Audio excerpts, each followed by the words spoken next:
রাধে রাধে বন্ধুরা।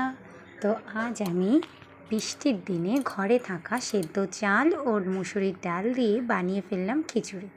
তো দেখো, প্রথমে একটা বাটিতে আমি এক বাটি মতো সামান্য একটু কম চাল এবং ডাল নিয়ে এটাকে ভালো করে ধুয়ে নিচ্ছি।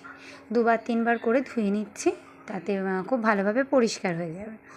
এরপর একটা মিক্সির বাটিতে আদা, রসুন, মানে 4-5 কোয়া রসুন আর সামান্য আদা, একটা টমেটো, 1 চামচ জিরে আর 1 চামচ ধনে দিয়ে একটা পেস্ট বানিয়ে নিয়েছি। বানিয়ে নেওয়ার পর কড়াইতে সর্ষের তেল দিয়ে তেলটা গরম হয়ে গেলে তাতে আমি 5 ফোড়ন শুকনো লঙ্কা ফোড়নে দিয়ে দেবো, সাথে দেবো তেজপাতা, লবঙ্গ, এলাচ। তো এটা ফোড়নে দিয়ে একটুখানি হালকা গন্ধ ছাড়তে থাকলে তারপর আমরা পেঁয়াজ কুচিয়ে রাখা একটা মিডিয়াম সাইজের পেঁয়াজ দিয়ে দেবো। পেঁয়াজ দিয়ে পেঁয়াজটা হালকা হালকা ভাজা হয়ে গেলেই ভাজবো এবং সামান্য লবণ দিয়ে ভাজবো, তাতে খুব তাড়াতাড়ি পেঁয়াজটা ভাজা হয়ে যাবে।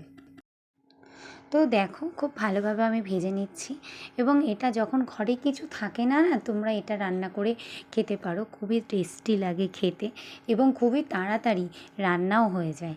তো দেখো, যেই মশলাটা আমি মিক্সিতে পেস্ট করে রেখেছিলাম সেই মশলাটা এখানে দিয়ে দিচ্ছি। আবার আমি রিপিট করছি, সামান্য আদা, 4-5 কোয়া রসুন, জিরে, 1 চামচ ধনে, 1 চামচ।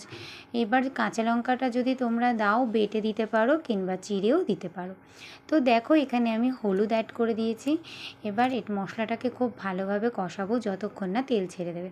তো দেখো, হালকা হালকা ভালোই কষানো হয়ে গেছিলো। তো আমি এর মধ্যে তারপর দিয়ে দিচ্ছি চাল আর ডাল, যেটা আমরা ধুয়ে রেখে দিয়েছিলাম।